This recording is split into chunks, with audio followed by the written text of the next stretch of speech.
자, 인재 영입 시리즈 저희가 모든 영입 인재들 만나고 있는데 오늘은 충청 인재. 예. 그리고 김재선 전 희망재수 소장님. 안녕하십니까. 대표 사회혁신가 김재선입니다. 일단 본인 주특기를 좀 소개해 주십시오. 예. 17호. 예, 김재선이라고 불러주시면 더 좋은데요. 예. 저는 사회문제 해결 전문가입니다. 그것도 새로운 방식으로 사회문제를 해결하는 전문가. 새로운 예를 방식, 들어봐 주세요. 그러니까 이제 개념부터 말씀드리면 새로운 방식의 핵심은 시민 권력입니다.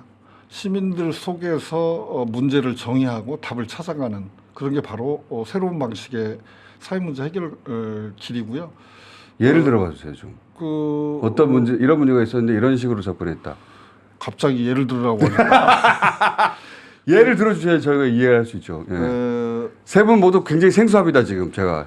예. 예를 들자면 독거노인들에게 우리 독거노인들. 자치정부에서 예. 요구르트를 매일 한 개씩 배달을 했어요. 요구르트. 예. 그래서 요구르트가 안 없어져요.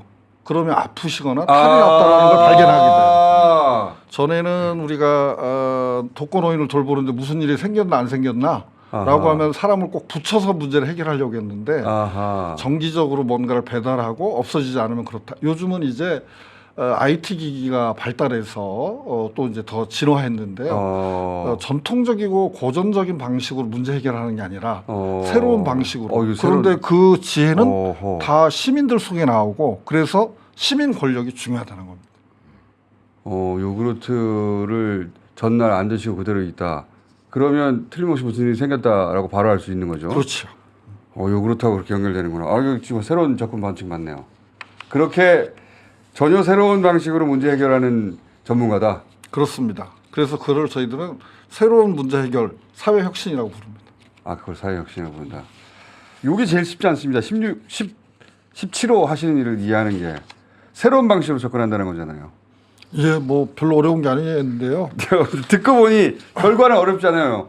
요구르트로 해결하자 이런 거. 근데 이제 그런 발상을 하는 게 굉장히 어려운 것 같은데. 그게 다 시민들 속에서 우리 주권이 국민에게 있듯이 시민들이 가장 절실하게 느끼는 문제를 어떤 방식으로 해결하는 게 좋은지 이해 당사자에게 물으면 대안이 나옵니다. 그 대안을 정교하게 만들고 실현 가능하게 만드는 게 행정이 도와줘야 될 일이죠. 그러니까 말은 알겠는데 그게 실제 어떻게 만들어진다는 우리 김호중 공장장님으로 예를 들면 예. 우리 미디어 혁신을 이끌면서 새로운 대중들의 결집 그러면서 소비자로 멈추지 않고 미디어의 주권자로 만들어가는 일련의 일을 해왔잖아요. 나는 곰스타 뭐 이런 거 말씀하시는 예, 겁니까? 그때부터 딴지일보 시작해서 뭐, 예. 그렇게 하면 되는 거죠. 뭐. 예. 그렇군요. 예. 그 제가 말은 쉬운데 예. 그 발상을 그렇게 바꾼다는 게 굉장히 어려운 일이거든요.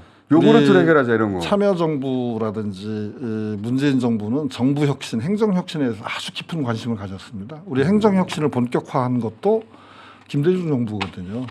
근데 이제 보수 정부가 들어오면 그런 데는 관심이 없어요. 그러면 관료 독재라는 게 생깁니다. 정해진 일을 정해진 절차에 따라 일을 하는데 문제 해결은 안 돼요. 공무원들이 오래 정책을 만질수록 문제 해결과 멀어지거든요. 그래서 같은 패턴을 반복하게 되는 거죠, 원래.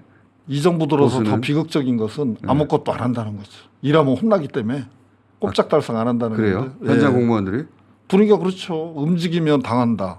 교육부 관료들이 무슨 시험 문제 잘못 냈다고 갑자기 뭐 사표를 일괄해서 40몇 명 1급 2급을 날리고 그 누가 책임지고 일하겠습니까? 얘기가 옆으로 가는데 제 자랑도 좀 해야 되는데. 본인 자랑 섞어서 해주세요. 제가 그 이른바 업무 추진비의 모든 자료를 최초로 공개받은 사람입니다. 충남도와 대전시가 같이 있었는데 둘을 경쟁시켰더니 어디는 주고 어디는 안 주고 할 수 없잖아요. 실제 투명한 업무 추진비 제도를 만드는 일을 최초로 제가 성취한 사람이고요. 시민단체에 계실 때. 예, 대전 참여연대 일을 했는데 또 다른 한편으로는 지금 시내버스 무료 환승 이런 게 너무 일반화되어 있는데 버스 요금은 오르는데 서비스는 나아지지 않는다. 무료 환승 제도를 도입하고 운영하라고 우리 지역 전문가들과 같이 고민해서 최초로 제안한 사람입니다. 그게 지금의 버스 중앙 차로제라든지 BRT 이런 것으로 발전됐다고 볼 수 있죠. 이런 것들이 다 시민의 절실한 요구에 기초해서 대안을 만들어 가려고 하는 과정에서 해왔던 일이고요. 제가 기회에 우리 신 교수님이 같이 나가보면 굉장히 어려운 분입니다. 관심을 너무 많이 받으셔서 저한테 순서가 안 올까 봐 한 가지 더 얘기하면 제가 관심 갖고 있는 대전 중구에는 40일 만에 구청장, 부구청장 그러니까 구청장 직무대행 4번 바뀌었어요. 대전시장이신 분이 거리가 되니까 부구청장을 하루 만에 부구청장 직무대행을 해임하고 새로운 부구청장을 보내요. 근데 그분은 절대 나는 출마할 일이 없다 그러다가 출마 선언을 하고 나옵니다. 그래서 또 다른 사람을 보내요. 갑자기인데? 대전시장이 중구청장이 거리가 되니까 부구청장을 40일 사이에 4명을 바꾼다.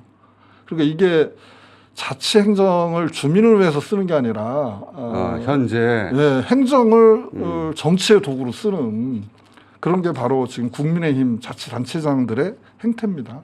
이런 거 응징해야죠. 여기가 점프를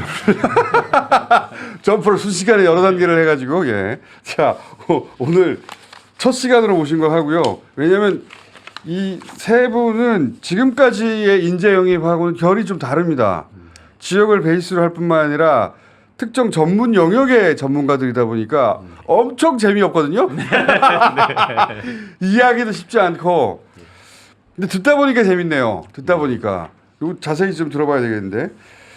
세 분 세트로 저희가 당분간 한두 번 더 모셔야 되겠어요. 15, 16, 17호 예사롭지 않은 조합입니다. 그리고 이 세 분은 정책 전문가이자 그리고 충청을 베이스로 해서 충청에서 앞으로도 활동하시려고 하는 그죠 정치를? 이야, 특이한 조합입니다. 또 모시겠습니다. 오늘 여기까지 하겠습니다. 감사합니다. 네, 고맙습니다. 고맙습니다.